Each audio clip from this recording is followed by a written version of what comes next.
Hello, Server Nation, and welcome back to Process Server Daily. I'm your host, Mighty Mike, and I want to personally thank you for listening to my show. As a process server, I know how difficult it can be to find the right resource just when you need them. I've developed a solution. ServerNation.us is a website that my sons and I built specifically with you in mind. Find a server, find a court, or simply find the right out-of-state affidavit. Don't forget to enter your contact details so you can be found too. ServerNation.us, the number one resource for legal support professionals.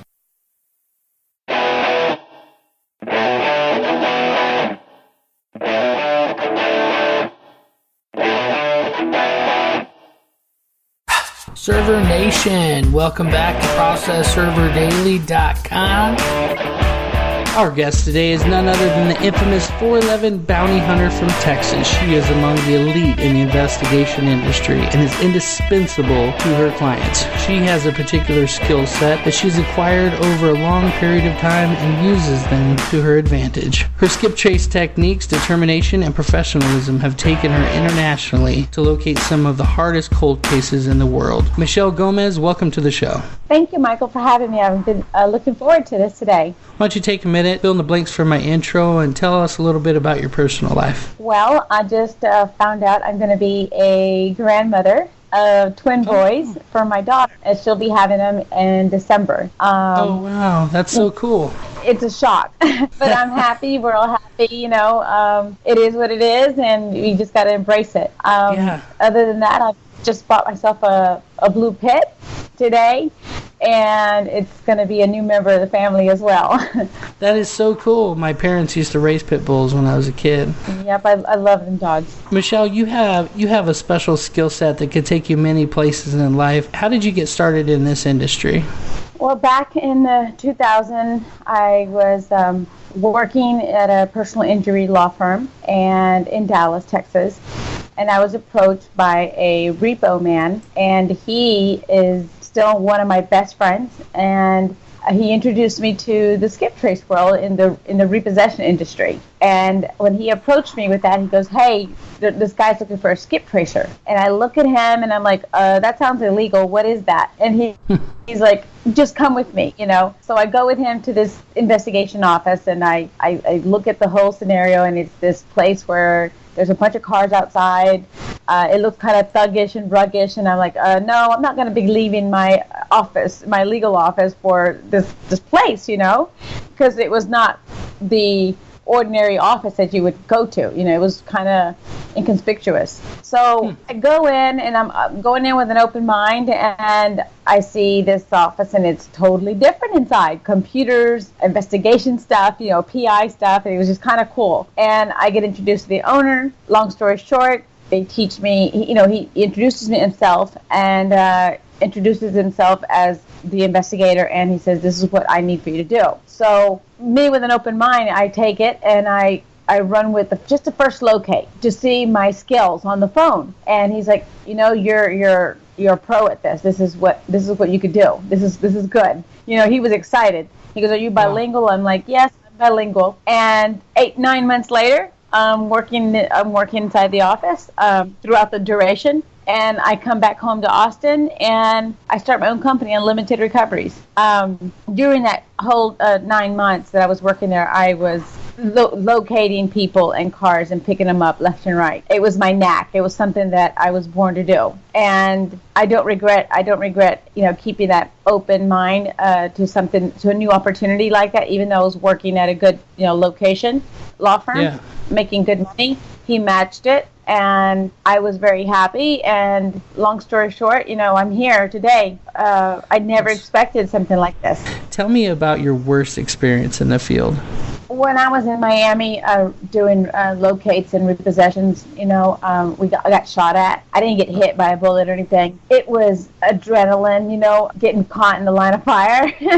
Wow. But it was exciting to me. At the same time, it was a learning, wake-up experience, because people, when you're out there locating and you're playing with these people's assets, you know, and this was when I started off in cars, in consumer. And being in Miami, you learn a lot.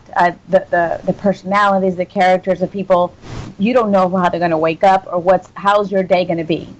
When I was in this situation, I had set up the call, had done everything I had to do to get the debtor in good moods, like, hey, we're going to go pick up your car. It was already arranged. Well, they did a flip switch on us, and they shot at us, and thank God we were in an armored tow truck. I thought that I was going to die. I was like, today's the day I'm going to die. And that was the first time experience when you think that you have the debtor in your hand, and it feels like I thought this was going to be an easy layup. They lie, they surprise you, but you always have to go prepared. You never know what's going to happen, and it was devastating because I had other people's lives at the stake. As a skip tracer, I set up everything. I know I'm their eyes and ears. If I wasn't there, I think he would have been shot by the element of surprise, by not thinking, oh, okay, well, this is an easy layup, I'm going to get the keys and go. It did not turn out that way. As a skip tracer, it's very important that communication, you're the repo guy's eyes and ears, you lay it up straight. There's a lot of transparency. There's a trust has to be there. They trust me, and they trusted me that day, but we got home safe, we got the car, and we got back home. We woke up. It was like, you think you're just in Miami Beach and it's all fun and glory, but over there is a different world. And I think that if you're going to get into this business, you better start learning how to work the streets in Miami Beach or Miami, because those people do not play. Michelle, we've all had experiences that make us question our career choices, but then those moments come when something happens and you're doing what you love. Michelle, tell us about your greatest experience working in the field. Oh my God, you have 2 hours for us, or 3? No, the greatest. It's got to be the greatest. The greatest. Before I got Ryan Mullen, the caterpillars in Peru were the good ones, because that was international, and it was not an easy account. It was a success for me. It was fun. I had to deal with people of other cultures. I became an actress, and I did what I had to do over the phone and make these people believe me. I had to pretend I was pregnant, and I had this lady, I had the wife in my hand, and I was able to get her to tell me everything, where they were, where the husband was going, everything, flights and everything, you work, whatever you name it, I got all the information from that lady, from the wife. Yeah. And I was able to put 2 and 2 together. I know everything about logistics in the maritime world, With all the information she was giving me, I was putting 2 and 2 together. And I'm like, okay. So they pieced them. It went from one port to the other, from the Matson port to here to there. He was piecing all the tractors, the pieces together from one container to the next. And I'm like, wow. Then when I go to his website and I find that, what his name was, his company name in Peru, I Googled it, and I found a website that corresponded to his name, because it was what the wife told me. And what do you know? I see our assets right on the website as an opener. And I was just, okay, let me get now my contacts in Peru. So I know people everywhere. And I made a call to somebody that was actually going to be there within a few days. And he was there to confirm every bit of asset that I had found, and he was able to deal with the local government, and it was just a matter of days. Over there the process takes different. The government, their legal system is totally different than ours, so it's not like do it now. It's you do it, you have to wait. They have a process and you have to wait. It's kind of get you impatient, but you learn a lot. And like I said, every case is different. Every case you learn. I'm in class every day when I take on a new case. What are you working on right now that has you the most excited? I'm locating illegals that have crossed and have killed some of our Americans in either gunfire or traffic accidents or any kind of horrible manslaughter situation. And right now I'm on the hunt for one main guy named Luis Alberto Rodriguez. He killed a man, Joe Story, in North Carolina. 98% on top of him right now as to where he's at. And when I find him, I know I'm going to have to get Interpol involved. That's great, Michelle. What advice do you have for the struggling server out there? work well with your tracer, your investigator, whoever's finding you the address. Put your thinking cap on when you're out in the streets. Think outside the box. Go with a fresh mind. Go with will. Will as in you have the will to find anybody, everything, and you're going to serve them. Look at the case thoroughly. Find out their habits. Find out if they've been dodging. If it's an easy service. You can tell a lot about the person. Sometimes you just get an address and you just go to the address and, hey, you've been served, right? Some of these people are already prepared. They're waiting for somebody to come knock on the door to serve them, and they're trying to avoid you. You have to go and think like them sometimes, and you just got to be cold. I don't like to see myself in a cold situation, but sometimes you have to, because you're doing a service for your client. You want to get this job done successfully, 100%, and you want to come out safe, because you don't know what you're facing on the other side of the door. That's so true, Michelle. You never know what you do in different situations, but as a server, as an investigator, a skip tracer, I think it's incumbent upon you to make sure that you look out for your own safety. We had Mike Kern on. He was talking about don't stand in front of the door. I mean, these are like common things that you learn. That's my mission here on the show, is to be able to teach people that are new, not just the skills of a process server, but that's why I love to have a skip tracer on, an investigator, especially someone of your caliber, to be able to teach the audience that they could do it too. We've all started somewhere. And if you have to do a small little role play, go test the door. Go test the door with some flyer that you created, and you don't do it, but you go you send somebody else in and say, hey, I'm looking for my lost dog or something. Play it out before you see what's going on. If your debtor is there, then you come back in 5 minutes and you come at them with the real paperwork, because they're there. Sometimes they like to dodge you or put a family member in front, say he's not here, he's sick, he's asleep, whatever it is. You're going to get all 5 lies, plus more. You learn behavior on every door you knock on. I think that just be wise, be alert, be careful, be willing to role play and become an actor, an actress. You want to go home at the end of the day. Some great value bombs here, Michelle. I appreciate you taking the time out. Stay tuned for the rapid fire round. We are going to take a moment out for our sponsors. Server Nation, I know you're already awesome at what you do, but if you're interested in learning more about the tips, tricks, and tactics that you hear about here on the show, visit proservertraining.com. There are video lectures, quizzes, and there's even a course for you, Server Nation. Check it out. Okay, Server Nation, welcome back. Michelle, what case tracking software would you recommend as the best? Well, Michael, I don't use any trace tracking software. I do everything manual. I'm old school. Every case is printed out. I highlight everything and I put it in its file, and I do keep a copy in the computer, but everything is filed manually. I can go over every case in my head down to the last period. Wow, so not only are you Texas best investigator, but you can keep all your cases in your head and manually. Actually, I was trained in court filing and legal documents by a woman by the name of Diane Azevedo, and she was very, very meticulous about her process, the way that she did it, and she did everything by paper. So I have a lot of respect for that, the ability to do that. Sometimes I think the apps and software, they make us lazy, am I right? Yes, they do, and it just keeps you busy, and I got enough cases to keep me busy. So, like I said, I have to study my cases one by one. Every one is 100% important, and I know everything that's going on with each one of them. What I have to do, my timelines, my deadlines, everything. And these cases are not just any more locates. These are heavy white-collar crime.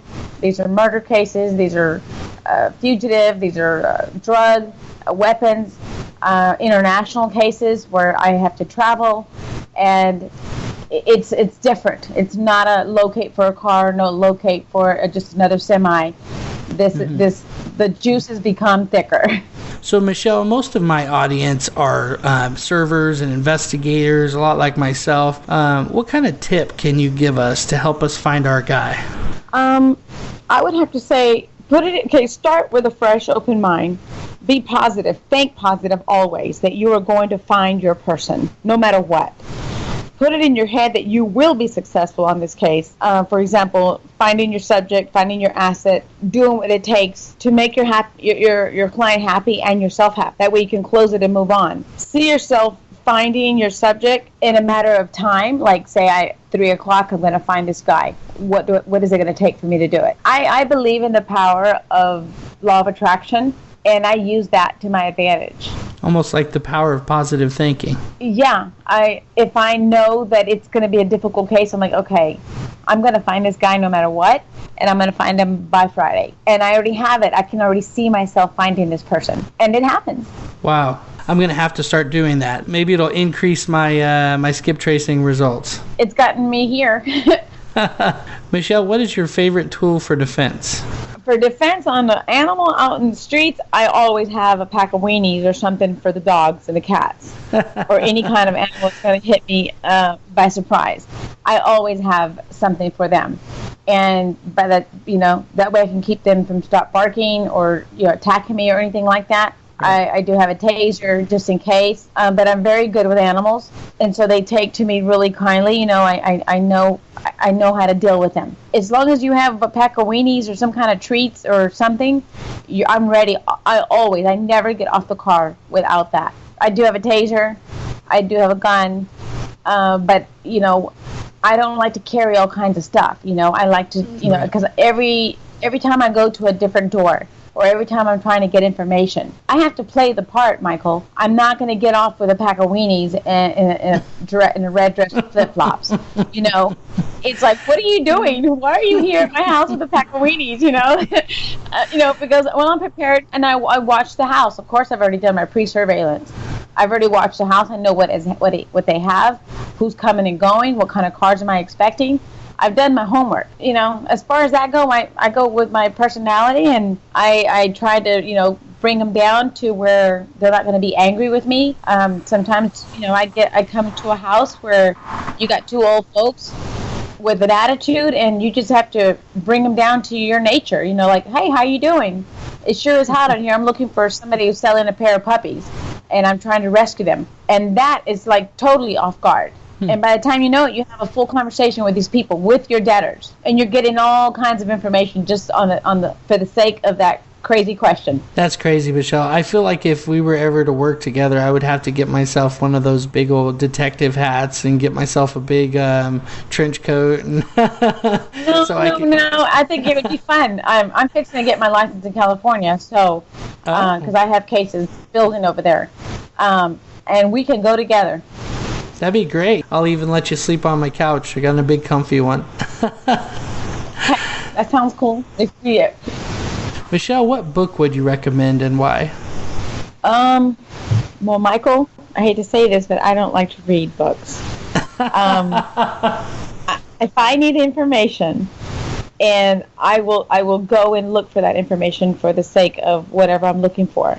But you won't catch me reading any kind of crazy, books about advancing my skills or anything like that.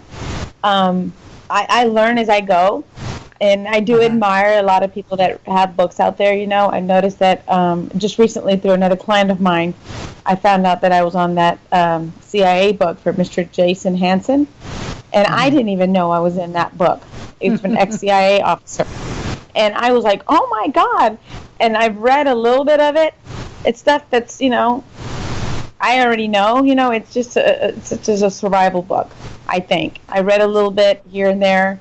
What did you say the name of that book was? 5 Secrets That Can Save Your Life. A former CIA officer reveals. Jason Hansen. Jason Hansen. I'm going to have to get that one myself. So, Michelle, what's the greatest advice you've ever received? To be humble. I always joke with my wife and say, I'm humbler than you. So, Michelle, the last question here is a doozy. It has stumped many of my guests. Are you ready? Mm-hmm. What would you do if you woke up today, had all of the same knowledge and no clients, no friends, a smartphone, a car, and only $100? What would you do in the next week? I would plan a network party, and I would get them all together at my house, and I would invite them for free drinks, free food, free entertainment, free everything. and I would get everybody in the industry to my home, and we would have a little party, a network party, and they would all reconvene, get to know each other, pass out business cards. I know it's going to cost more than $100, but you got family, you got people, you got friends that can support you. The food and the drinks and all that's not going to cost anything. But to have a plan of a network party and bring your industry together, it's not only good for you, but good for them. So they can revisit each other and know each other's skills, because every day we build our skills. I think we should always do it once a year. Michelle, I think that is a great idea. That's a perfect answer. Your net worth is your net work. And if you can build a network around you that is supportive, then you just come up with them. And Michelle, I think more than anything, you've taught us that it's important to look to your fellow server and your fellow skip tracer, investigator, and such to accomplish the goals. Michelle, I don't think I asked you this yet, but did you have a TV show or something you wanted to share about? Well, my producer, Daniel Ostroff, along with the adjoining company, Lightbox, we have contracts that are on the table. I cannot divulge the networks that are picking me up, but you will see a reality show and 2 other projects on the air soon. That's really cool. I'm really excited about that. Do you have a name for them yet or no? No, everything's pilot. Everything's in pilot mode. That's awesome. And I'm focused on my cases. I'm in the real world, not Hollywood right now. So like I said, I'm very humble about everything that's going on around me, and my most important thing is being me, working my cases for my clients. Looking forward to the birth of my daughter's twin boys, and living one day at a time safely. Well, I've enjoyed our interview, and I feel like my audience is going to really benefit from listening to this episode. I just have one final question for you, and then we can say goodbye. What is the best way to connect with you? You can connect with me on my Gmail that I've had for 15 years, and it's MissSkipTracer@gmail.com. That's MSSKIPTRACER@gmail.com. 512-650-8732 is my mobile cell, and I will answer you and everybody else. I'm very open to receiving all calls, and I am with White Star Consulting. Well, it's been a pleasure, Michelle, and you keep doing what makes you awesome. I really am excited about where things are going with this show and with this industry. It's changing so rapidly, and it's just awesome. So let me know if you ever need anything up here in California. I look forward to it. I'm very excited for you. I was ecstatic to hear that somebody in the industry is doing something like this. Well, I'm excited too, Michelle, and I want to personally thank you for being on the show. Server Nation, you don't have to be a guest on my show to know that it provides career-changing content. Help us out by serving this or any other episode on a friend. You can find all of our episodes on the web at www.processserverdaily.com. Until next time, Server Nation, you've been served up some awesomeness by the podcast server.